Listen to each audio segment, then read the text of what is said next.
Vamos a orar. Padre que estás en los cielos, te alabamos y te damos gracias, Señor, por esta hermosa mañana que nos das en Cristo. Gracias, Padre, porque podemos presentarnos delante de tu presencia como iglesia para alabar tu nombre, también poder meditar de tu palabra. Gracias por cada una de las clases, Señor, que se tiene. Gracias por los maestros que se han preparado. Te rogamos, Padre, que a través de tu Santo Espíritu nos estés ayudando para que podamos compartir tu palabra, Señor, con claridad, para que sea, Señor, tu Santo Espíritu el que habla a nuestros corazones. Tú conoces, Señor, nuestras limitaciones, conoces nuestras debilidades, Padre, por eso te rogamos que nos ayudes y que la exposición de tu palabra sea la que alumbre nuestros corazones para que podamos, Señor, glorificarte de una mejor manera. Así que, Señor, dejamos estas cosas en tus manos y te pedimos tu guía en el nombre de tu amado Hijo Jesús. Amén. Veo ahí que van a tener una reunión de miembros el 4 de diciembre y justamente eso es el tema que vengo a tratar en esta mañana. No porque Leo me dijo, ¿no? La verdad que no. Estamos también en la iglesia de Pasco desarrollando el tema de la iglesia. Como ya saben, las veces que he venido acá, las últimas veces he compartido algo sobre esto. Y el estudio que estamos teniendo es las marcas de una verdadera iglesia hacia un entendimiento de una verdadera iglesia bíblica. Estamos viendo eclesiología, que esto es el estudio de la iglesia, ya que estamos en formato de clase, vamos a tenerlo así, y de los miembros. Hace las dos anteúltima vez que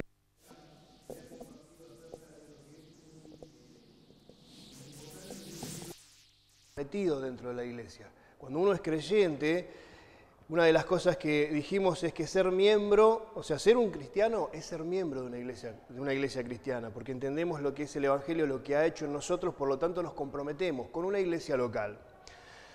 Entonces, ser cristiano es un privilegio muy grande, es un regalo que Dios nos da, ser un hijo de Dios, pero también conlleva responsabilidades. ¿Cuáles son?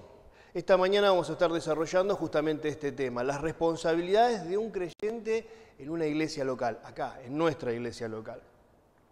Como dijimos, vuelvo a repetir esta frase, ser cristiano es por definición ser miembro de una iglesia local. Obviamente no es mía la frase, la saqué de un libro que me encantó porque desarrolla el tema del Evangelio, ¿no? Justamente, vamos a hablar de la membresía local porque entendemos que queremos ser parte de la iglesia local. Entendemos que como soy parte del cuerpo de Cristo, entendemos que quiero ser parte. Y dos cosas que había desarrollado yo en la iglesia de Pasco, si bien son dos predicaciones diferentes, uno es la perspectiva institucional y la otra es la perspectiva orgánica, una forma de cómo la Biblia nos enseña a nosotros que debemos ser miembros.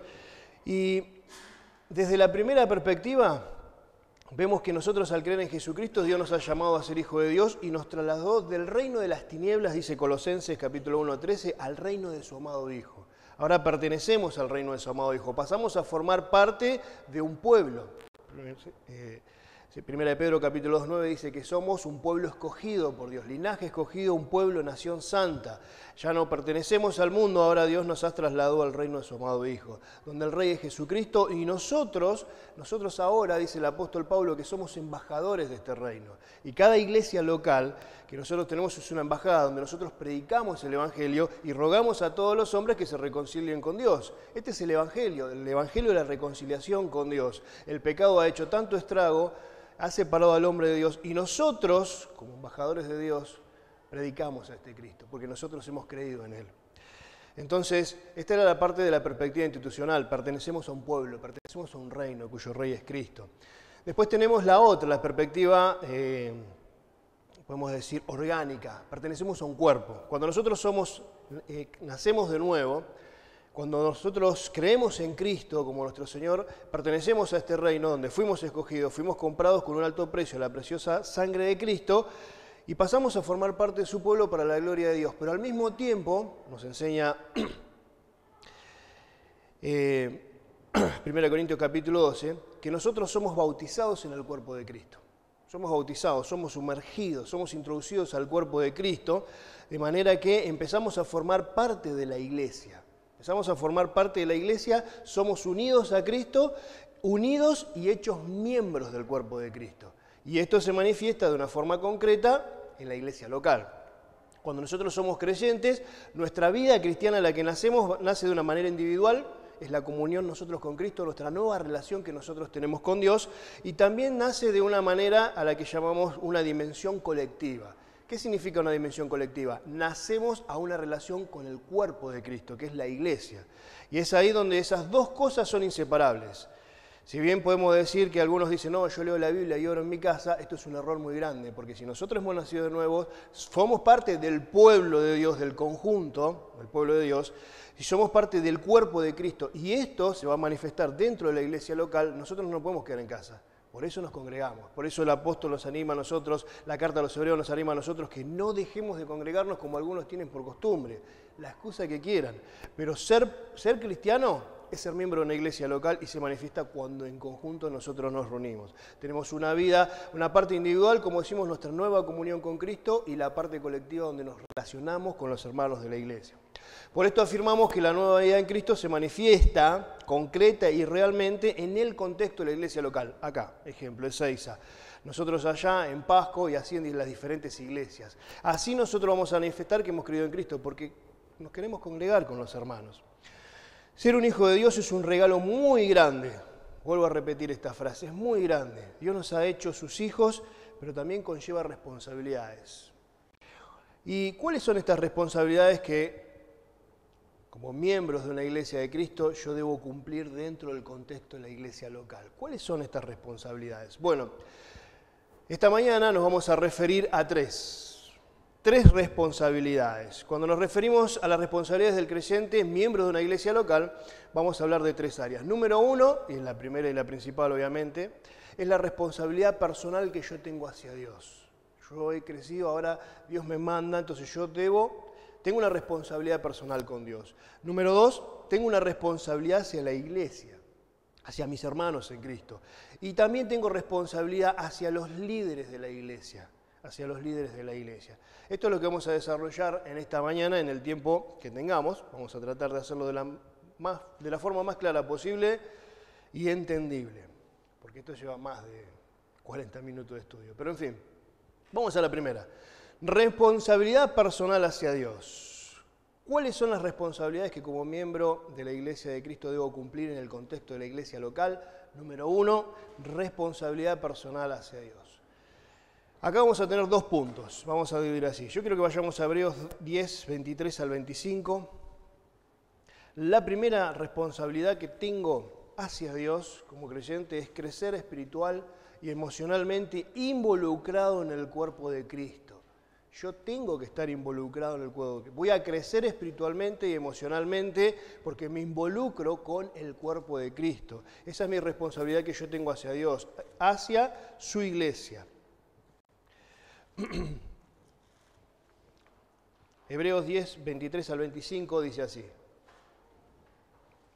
mantengámonos firmes sin fluctuar la profesión de nuestra esperanza, porque fiel es el que prometió. Y considerémonos unos a otros para estimularnos al amor y a las buenas obras, no dejando de congregarnos como algunos tienen por costumbre, sino exhortándonos y tanto más cuando veis que aquel día se acerca. Vuelvo a repetir el texto. Mantengámonos firmes, sin fluctuar, la profesión de nuestra esperanza, porque fiel es el que prometió.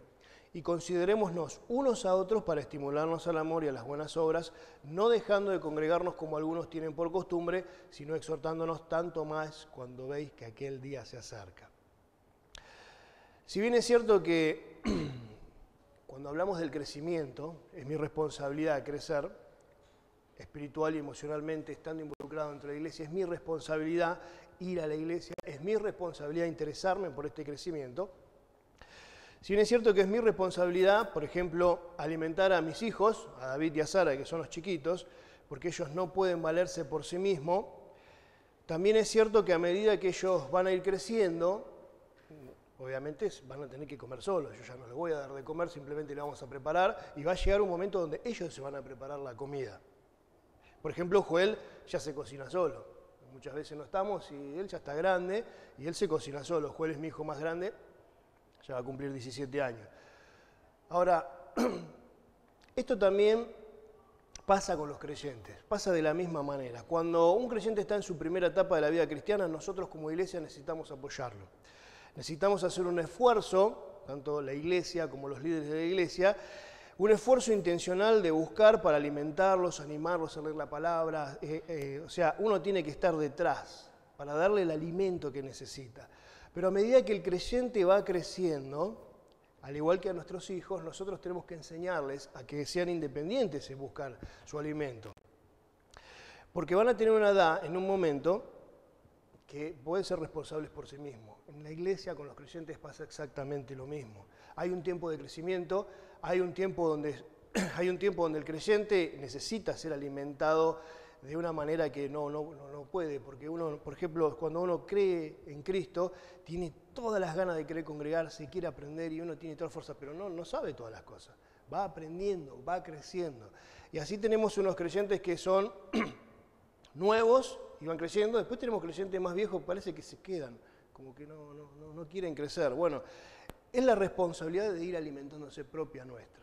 Como hijos de Dios tenemos esa responsabilidad de ir creciendo en el conocimiento de Dios y a medida que van creciendo, esto se llama un proceso de maduración de la vida cristiana, y este proceso de maduración de la vida cristiana no hay otra forma que ocurra si no es involucrado dentro del cuerpo de Cristo. No hay otra forma de que ocurra. Yo no puedo crecer espiritualmente si yo digo, bueno, yo estoy leyendo en mi casa y la verdad que hago hermosos estudios en mi casa y escucho por internet y la verdad que bárbaro, leo la Biblia, lloro, pero estoy en mi casa.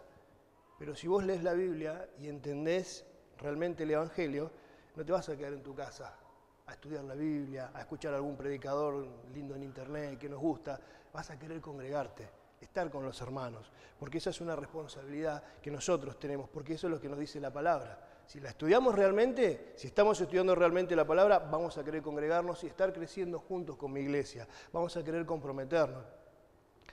Por eso el autor del libro Los Hebreos les recuerda a aquellos que piensan que no es necesario congregarse, que hay bendiciones de las cuales ellos no van a poder participar si no están integrados en la iglesia local. No van a poder crecer, no van a poder crecer. El versículo 23 dice, comienza diciendo, mantengámonos firmes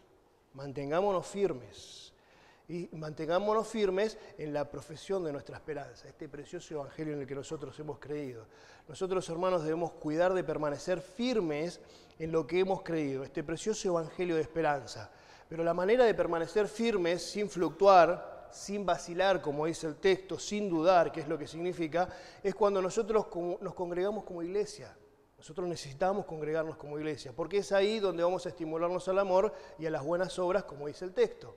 Es en el contexto de la iglesia local donde vamos a recibir el alimento y el estímulo para seguir creciendo en nuestra vida espiritual. Es en la iglesia local, donde nosotros vamos a recibir la enseñanza de la palabra y la comunión con los hermanos. Por eso es mi responsabilidad venir a la iglesia. Es una responsabilidad personal que yo tengo hacia Dios, comprometerme a querer crecer y estar involucrado dentro de la iglesia. ¿Por qué? Porque entiendo este evangelio, entiendo lo que Dios quiere. Por eso es una responsabilidad personal hacia nuestro Dios. Segundo, vivir una vida digna de su llamado. Esto no es solamente para los líderes de la iglesia o los hermanos maduros, esto es para todos los creyentes. Dentro de este grupo de responsabilidades personales que yo tengo con Dios, la de vivir una vida digna de su llamado, vamos a Efesios capítulo 4, versículo 1. Efesios capítulo 4, versículo 1. Vivir una vida digna de su llamado es algo que nosotros tenemos que hacer como creyentes. Efesios capítulo 4, versículo 1. Dice así, yo, pues preso en el Señor, os ruego que andéis como es digno de la vocación con la que fuiste llamados. Fíjense en que la carta a los Efesios tiene 3 capítulos donde nos va a hablar de doctrina, todo doctrina. Es hermoso los 3 primeros capítulos, el contenido que tiene para la iglesia, para que entiendan de dónde han sido sacados, cómo Dios los ha puesto. Capítulo 2 Es hermoso leer capítulo 1, nos presenta todas las bendiciones espirituales que nosotros hemos tenido en Cristo. Capítulo 2 nos habla de cómo Dios ha obrado nuestra salvación. Nosotros estábamos perdidos en nuestros delitos y pecados, hemos perdido completamente, y versículo 4 hace un quiebre y dice, pero Dios, capítulo 2, versículo 4, que es rico en misericordia, por su grande amor con que nos amó, aún estando nosotros muertos en pecado, nos dio vida juntamente con Cristo, por gracia sois salvos.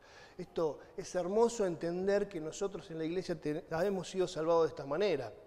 Y es más, y entender el propósito futuro nuestro, para mostrar en los siglos venideros las abundantes riquezas de su gracia en su bondad para con nosotros en Cristo Jesús, es lo que dice el versículo 7. Sigue diciendo este capítulo, esta preciosa reconciliación que hemos tenido por medio de la cruz. Después capítulo 3... Me encanta porque a partir del versículo 14 el apóstol Pablo está orando ¿para qué? Para que los hermanos crezcan en el conocimiento de nuestro Señor Jesucristo. Y dice, seáis plenamente capaces de comprender con todos los santos cuál sea la anchura, la longitud, la profundidad y la altura, y de conocer el amor de Cristo que exceda todo conocimiento, para que seáis llenos de toda la plenitud de Dios. Él quiere, anhela que los hermanos crezcan en el conocimiento de Dios. Y capítulo 4... empieza diciendo, buenísimo, ya hasta acá he explicado. Ahora, ¿han entendido el Evangelio? ¿Han entendido todo lo que les dije? Bueno, yo, pues, preso en el Señor, os ruego que andéis como es digno de la vocación en la que han sido llamados. Os ruego, acá empieza la parte práctica. ¿Han creído en el Evangelio? ¿Han visto la obra preciosa que Dios le ha hecho en ustedes? Bueno, yo ruego, dice, que andéis como es digno del Señor. Ningún pastor, anciano o líder puede garantizar que un creyente va a permanecer en santidad una vez que salga de la iglesia. Se han dado casos de personas que asistían a la iglesia,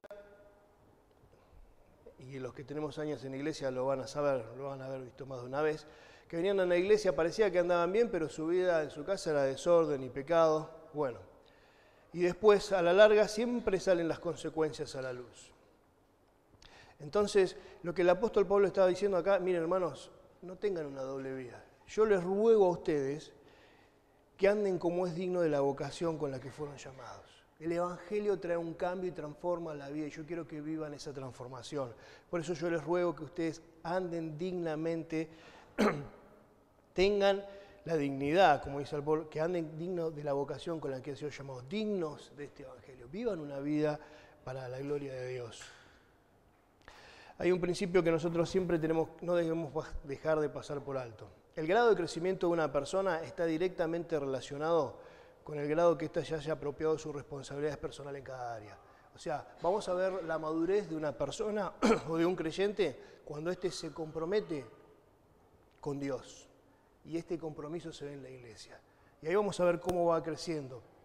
Por eso el grado de crecimiento de una persona siempre va a estar relacionado con el grado de su responsabilidad dentro de la iglesia, porque entiende, ha entendido el Evangelio. Una persona espiritualmente madura es alguien que ha hecho responsable de sus hechos, que le ha pedido a Dios y a sus líderes la ayuda necesaria cuando está pasando luchas y problemas. No se aleja, no se aparta. Entre la primera de cambio no deja la iglesia y dice, no, acá son fríos, son estos, siempre poniendo excusas. No, por el contrario, reconoce de dónde ha sido sacado él, reconoce de dónde ha sido sacado él y se compromete a participar. Y le dice, miren hermanos, tengo estos problemas, ayúdenme, oren por mí para que yo pueda crecer, y yo sé, a través de su palabra, porque así lo enseña, que yo no voy a crecer independientemente del cuerpo de Cristo, porque yo formo parte del cuerpo de Cristo. O sea, yo necesito estar con mis hermanos en Cristo. Entonces, cuando nosotros hablamos de justamente ser miembros de la iglesia y querer ser miembros exactamente, es aceptar esa responsabilidad. Yo quiero ser parte de esto.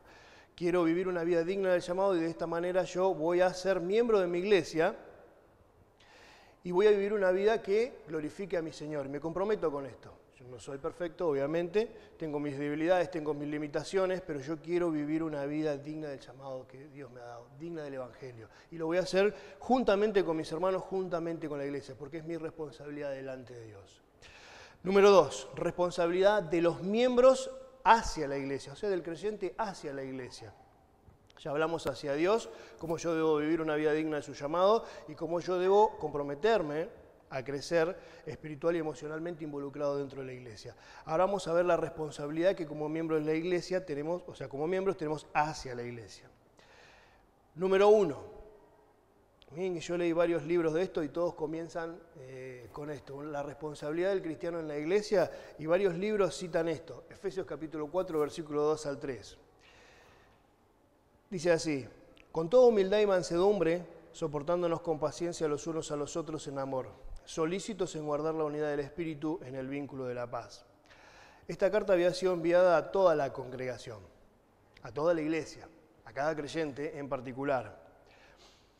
Y habla de que nosotros, después que decimos quiero que anden de la vocación, dignos del Evangelio, al que ustedes han sido llamados, dice, con toda humildad y mansedumbre, soportándonos con paciencia. Soportándonos con paciencia. Acá lo que el apóstol Pablo les está explicando es que en la iglesia no va a ser todo color de rosa. Ya les voy avisando que como la iglesia son pecadores, los que se están riendo son pecadores redimidos, han sido comprados con la sangre de Cristo, pero van a luchar con sus pecados. Bueno, no va a ser todo color de rosa, no va a ser todo fácil, porque todas las relaciones humanas son complicadas, porque hasta, fíjense en que en el matrimonio, dos personas que se aman, que se quieren y tienen todas las cosas, llega un momento donde se produce ciertos hay choques. Imagínense en el resto de la iglesia. Entonces el apóstol Pablo les está ya como anticipando, yo quiero que anden como es digno de la vocación a la que han sido llamados, quiero que vivan esa vida en Cristo, quiero que ustedes disfruten de la vida en Cristo, pero quiero que lo hagan en humildad y mansedumbre, soportándonos con paciencia. ¿Sabes? Cuando llegues a la iglesia vas a ver que va a haber personas que te van a caer pesadas. Así que quiero que tengas paciencia. ¿Por qué? Porque por ahí vos también vas a ser una de esas personas que le quedes pesada a alguien. ¿Y entonces qué va a pasar? ¿Se va a dividir la iglesia? No, por el contrario. Ya te estoy avisando lo que va a pasar. Entonces quiero que ustedes, fíjense, quiero que ustedes se soporten. El apóstol Pablo está escribiendo acá inspirado por el Espíritu Santo que conoce nuestros corazones. Dios que conoce nuestros corazones nos está avisando a nosotros, quiero que ustedes en humildad y mansedumbre se soporten, se aguanten, porque esa es la idea de soportar, con paciencia los unos a los otros. Y quiero que guarden la unidad de la iglesia. Quiero que guarden la unidad del Espíritu en el vínculo de la paz. Quiero que ustedes trabajen para esto. Un hombre humilde no va por la vida reclamando que los demás traten de cierto modo, o sea, trátenme bien, por favor, porque yo soy Eduardo, trátenme bien. Un hombre humilde posee una correcta evaluación de sí mismo. Y el creyente más que nada. ¿Por qué? Porque el creyente sabe, fíjense, el apóstol Pablo está hablando en capítulo 4 acá, pero en el versículo 2, en capítulo 2, él le dice, Él os dio vida a vosotros cuando estabais muertos en vuestros delitos y pecados, en los cuales anduviste en otro tiempo siguiendo la corriente de este mundo conforme al príncipe de la potestad del aire que ahora operan los hijos de desobediencia, entre los cuales también todos nosotros vivimos en otro tiempo en los deseos de nuestra carne, haciendo la voluntad de la carne y los pensamientos, y éramos por naturaleza hijos de ira. Si vos sos un creyente y has nacido no, entendés de dónde venís, entendés de dónde Dios te sacó. ¿Por qué? Porque el versículo 4 dice, pero Dios, que es rico en misericordia, por su grande amor, con que me amó, me dio vida juntamente con Cristo. Y por gracia somos salvos. Entonces, traemos ese versículo y lo ponemos en el capítulo 4 y dice, tené humildad y mansedumbre. ¿Por qué? Sabé de dónde saliste. Si sabés de dónde saliste, no podés ser tan soberbio. Porque si ahora estás acá es porque Cristo te abrió los ojos para que entiendas el Evangelio y tengas una esperanza eterna. Entonces, ¿cómo te vas a andar peleando con el otro que de la misma manera Dios ha tenido misericordia? El creyente que sabe que se merece el infierno, pero que Dios ha sido sorprendentemente paciente y bondadoso para con él, no puede dejar de ser paciente y humilde con los demás, porque entiende cuál es su posición. La unidad de la iglesia es promovida cuando la enseñanza bíblica está. Cuando nosotros enseñamos la palabra, vamos a tratar de animar a que la iglesia sea unida. ¿Por qué? Porque vamos a predicar el evangelio de verdad, el evangelio de la gracia. El evangelio de la gracia me dice, mirá, vos estabas perdido, vos estabas lejos de Dios, Dios ha tenido tanta misericordia de Dios, que de todo el mundo que se iba perdiendo, Dios te escogió y te trajo acá. Entonces vos entendés que si entendiste el Evangelio, vos has sido escogido por gracia. Es un regalo que Dios te ha dado. Entonces, como es un regalo que Dios te ha dado, vas a querer vivir para Dios agradecido, en primer lugar, y que vas a querer vivir con los demás que han sido escogidos por Dios también, de la misma manera.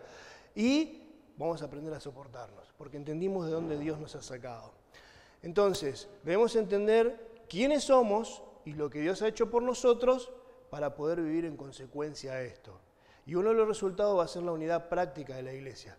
Porque yo voy a soportar a mi hermano porque sé que él también me va a soportar a mí. Y porque en Cristo hemos sido salvos y queremos estar reunidos en nuestra iglesia. Es por eso que la exhortación del apóstol Pablo, la primera, empieza a preservar la unidad. Y no va solamente dirigida a los líderes de la iglesia. ¿Quién es el líder de la iglesia acá? Ah, fulano, listo. Bueno, ustedes cuiden la unidad. No. A todos los creyentes individualmente. No son los pastores, los ancianos de la iglesia, lo único que tienen la responsabilidad final de proteger la unidad del cuerpo de Cristo. Es una responsabilidad de todos nosotros como creyentes, trabajar de esta manera. Número 2, nuestra responsabilidad hacia la iglesia, servir en la asamblea de los santos, servir en la iglesia, servir a los demás. Primera de Pedro 4:10, vamos a buscar Primera de Pedro 4:10. Cada miembro de la iglesia tiene la responsabilidad de servir en la iglesia local. 1 Pedro 4:10 dice, cada uno, según el don que ha recibido, ministre a los otros como buenos administradores de la multiforme gracia de Dios. Según este texto, cada miembro de la iglesia, si verdaderamente ha nacido de nuevo y ha recibido un don especial que necesita usar para servir a los demás miembros de la iglesia. Cuando nosotros no servimos, como creyentes, no servimos a los demás, somos culpables de robarle al cuerpo de Cristo algo que le pertenece. ¿Qué es? Mi servicio a eso. Mi servicio. Porque eso le pertenece. Mi servicio a la iglesia es algo que Dios me ha dado. Dios, si yo he nacido de nuevo, yo tengo un don dado por Dios para que yo sirva a la iglesia.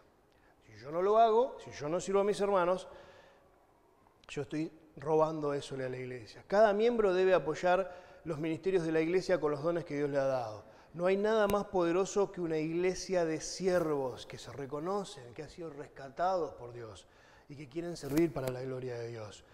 Que quieren servir. De personas que estén dispuestas a decir, miren, cuenten conmigo. ¿Qué hay que hacer? Cuenten conmigo. Personas que no tienen problema en remangarse y decir, bueno, acá estoy yo quiero servir, ¿en qué puedo servir? Llámenme, yo no tengo problema, acá estoy. En lugar de decir yo no puedo o es que tengo muchas cosas o estoy ocupado. Como hijos de Dios y miembros de una iglesia local no debemos desmayar en nuestro servicio ya que tenemos un enemigo que no se cansa, que no se toma vacaciones y que le canta ponernos obstáculos en el camino. Y uno de los obstáculos es tratar de convencerle a cada uno de ustedes que la iglesia le tiene que servir a ustedes. O sea, ustedes vienen a la iglesia para poder recibir la bendición de Dios. Ustedes se congregan para que los hermanos puedan serles de ayuda y yo pueda obtener un beneficio yendo a la iglesia. Porque ¿para qué voy a la iglesia si no me sirve para nada? Si yo no puedo obtener nada. Satanás, que no descansa, trata de poner esto en la cabeza de todos. Como una utilidad. Buscar en la iglesia lo utilitario. Si no me sirve, chao, nos vamos. Vamos a otro lugar donde podemos recibir cosas. No, al contrario.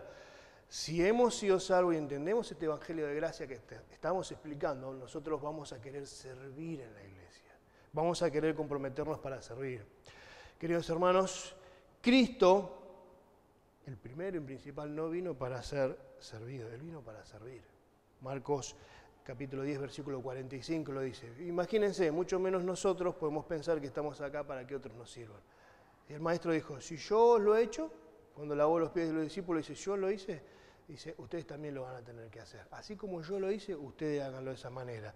El servir a los demás. Esto es parte de nuestra responsabilidad. Es más, tengo otro estudio con respecto a esto, donde desarrollamos el servicio a los demás, que es el de los unos a los otros. Van a leer cada una de las cartas y van a ver que el apóstol Pablo una y otra vez, y en las cartas también Pedro hizo lo mismo, sírvanse los unos a los otros. Como dice acá, sopórtense los unos a los otros, bueno, sírvanse, ayúdense, oren los unos por los otros. En los unos y los otros, esta actitud recíproca que tenemos que tener, lo vamos a estudiar, es un tema aparte cuando habla de los propósitos de la iglesia. Ese servicio tiene que estar. hemos nacido de nuevo, hemos creído en este precioso Evangelio de gracia, entonces nosotros vamos a disponer a servir a la iglesia. 3, responsabilidad hacia los miembros, responsabilidad de los miembros hacia los líderes. Y vamos a tocar un temita acá que parece que no debería ser así, pero vamos a ver. Voy a tratar de la manera más clara. Primer punto, responsabilidad de los miembros hacia la iglesia. Sujeción. La sujeción es ponerse debajo. Es, bueno, acá estoy, a ver qué hacemos. Es disponer mi voluntad para eso. Así como Dios ha establecido responsabilidades de los líderes hacia los miembros, también los miembros tienen cierta responsabilidad para con los líderes. Hebreos capítulo 13, versículo 17. Hebreos capítulo 13, versículo 17. Hebreos capítulo 13 es una carta, preciosa carta que tiene muchas verdades. Y el versículo 13 nos habla, si no sé si tiene el título ahí, de deberes que tienen los cristianos.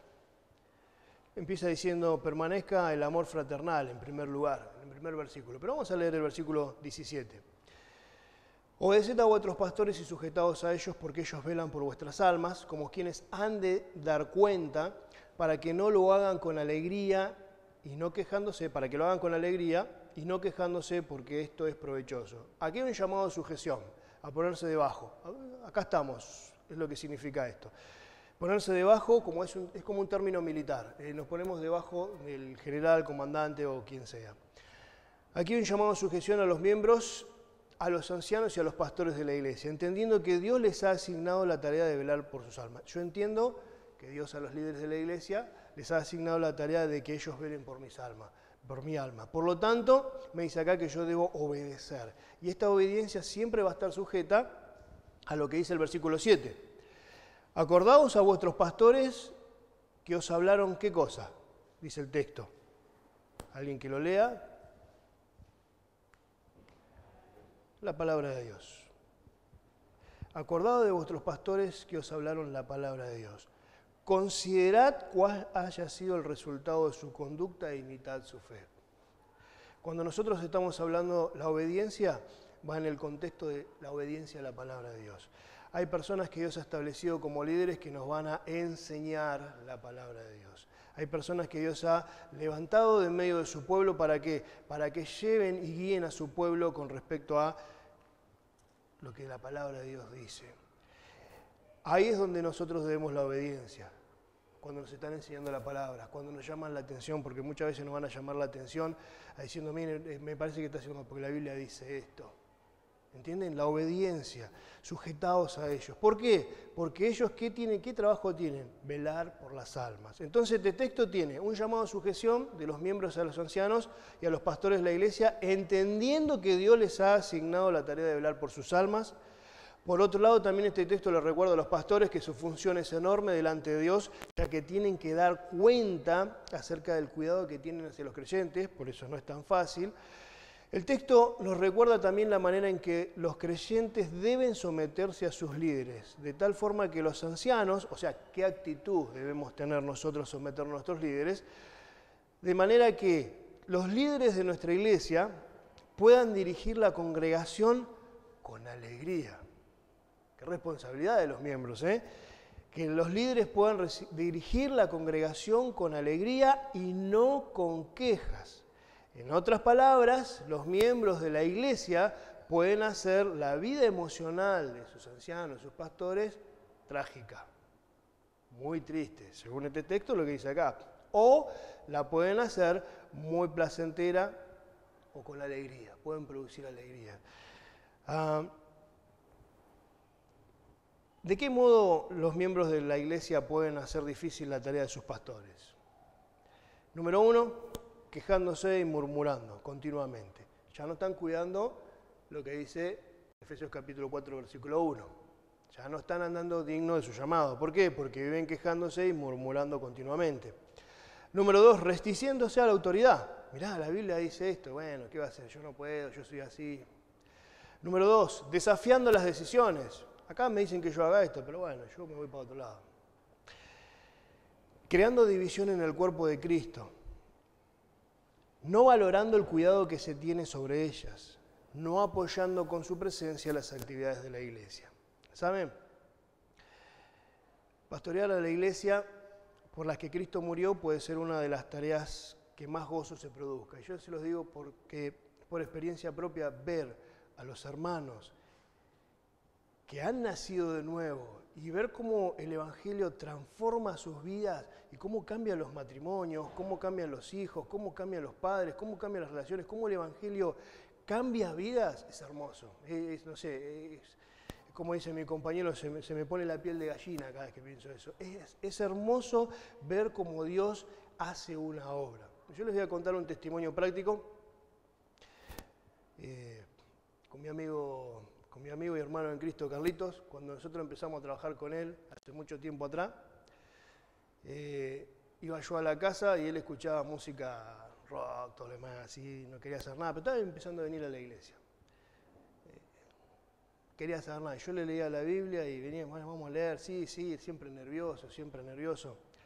Y yo siempre le hago acordar a eso. ¿Te acordás cuando yo iba a tu casa y íbamos a leer la Biblia? Sí, mirá, yo no te echaba, ¿sabes por qué? Porque eras vos nada más, pero yo tenía una gana de decirte que te vaya, literalmente. Ver cómo Dios obró en un cambio en él, después verlo servir en la Santa Cena, para mí era, no sé. Yo me emociono porque cuando escribía esto, es lindo ver cómo la gente cambia, cómo Dios transforma de una manera, cómo el Evangelio transforma la vida de las personas. Pero también está la otra parte. La actitud, la rebelión de algunos miembros que pueden generar tantos problemas en la vida de la iglesia, debilitar las emociones de los líderes, debilitar y separar la iglesia. Tenemos los dos. Por eso, de esa manera, el apóstol está animando acá a los hermanos el tema de la sujeción. Hermanos, hay personas que están velando por sus almas. Cuídenlos. Hagan que su trabajo sea con alegría. Y yo no hablo acá de falsos profetas, de falsos maestros, que sí nosotros tenemos que velar porque la persona que esté acá adelante enseñe la palabra. Mirá, acá dice esto. Nos enseñe, que la estudie, que trabaje estudiándola, porque justamente yo quiero que me enseñen de la palabra a los líderes de la iglesia. No vamos a apoyar a personas que enseñan cualquier cosa. Estamos hablando en otro contexto. De aquellos hermanos que están tratando, nosotros debemos cuidarlos, de tal manera que ellos lo hagan con alegría. Y esa es nuestra responsabilidad, eso es sujetarnos a nuestros hermanos.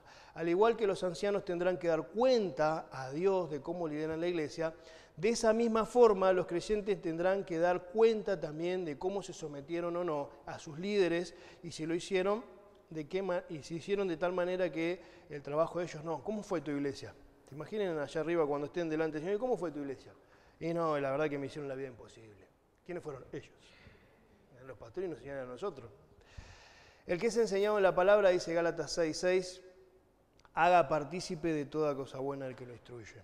La sujeción, hermanos, y el trabajar de tal manera que nuestros líderes puedan hacerlo con alegría es nuestra responsabilidad como miembros de la iglesia. Número 2, reconocimiento y estima. En línea con lo que venimos diciendo, 1 de Tesalonicenses capítulo 5, versículos 12 y 13, si lo quieren buscar, nos recuerda lo siguiente. Dice así: os rogamos, hermanos, que reconozcáis a los que trabajan entre vosotros y os presiden en el Señor y os amonestan, y que los tengáis en mucha estima por amor, estima y amor por causa de su obra. Tened paz entre vosotros. Fíjense, los llamados aquí son para el creyente, que el creyente reconozca a quienes, a los que dicen que son líderes. No, dice a los que trabajan entre vosotros. A los que trabajan entre vosotros. Dice que los tengan en alta estima y amor. El texto no se queda, bueno, ténganlo en estima y en amor. Dice, no, ¿por qué? ¿Cuál es el motivo por el cual ustedes tienen que tener en alta estima y amor? Es por el trabajo que ellos están haciendo por causa de ustedes. Nos dice que hay que estimarlo por su gran talento o inteligencia, ni por la capacidad de liderar o porque poseen grandes dones. Qué bien que predica, sino por el contrario, dice, por causa de su trabajo.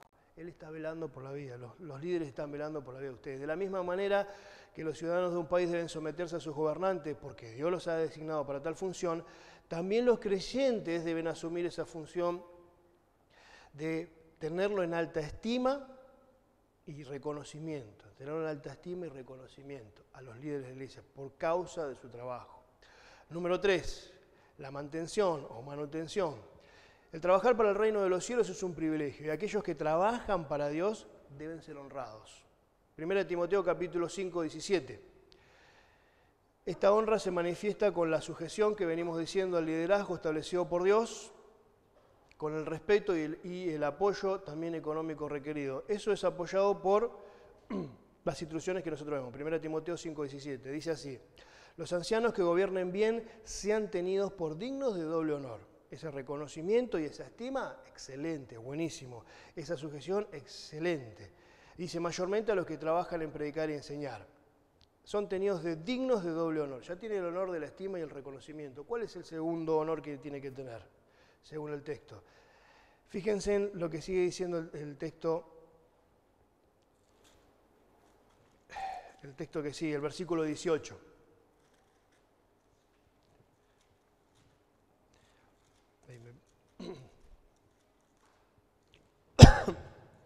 Perdón. Pues la Escritura dice así: no pondrás bozal igual que trilla y digno es el obrero de su salario. Este texto afirma que los ancianos son dignos de doble honor, especialmente los que se dedican a la enseñanza y a la predicación de la palabra.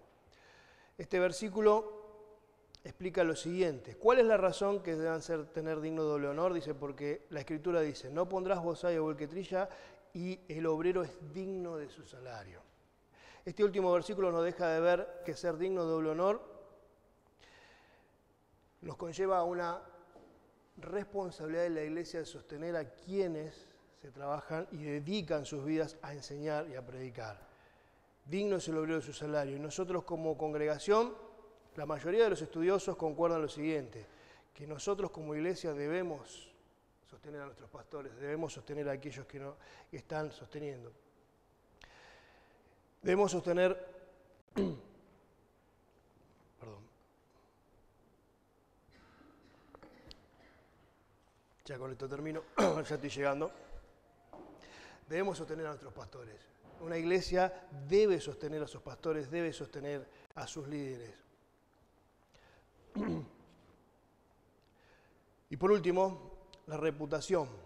Finalmente, como parte de honrar a los líderes, los miembros de la iglesia tienen la obligación de proteger la reputación de su pastor. 1 Timoteo 5, 19, acá lo estamos leyendo, nos dice así: contra un anciano no admita su acusación, sino con 2 o 3 testigos. No que tapa todo lo que pasa con él, total, no pasa nada. No, dice con 2 o 3 testigos. No admita esa acusación, que no sea fácil. ¿Por qué? Una acusación hacia cualquier persona es algo serio para Dios. Pero la difamación de un anciano, de su carácter, de embarrar su reputación, es algo sumamente serio. ¿Por qué? Porque cuando se empaña la reputación de un anciano o de un líder de la iglesia, mancha toda la iglesia. Por eso mancha toda la iglesia y mancha la reputación del cuerpo y el nombre de Cristo, el nombre de Dios. ¿Por qué?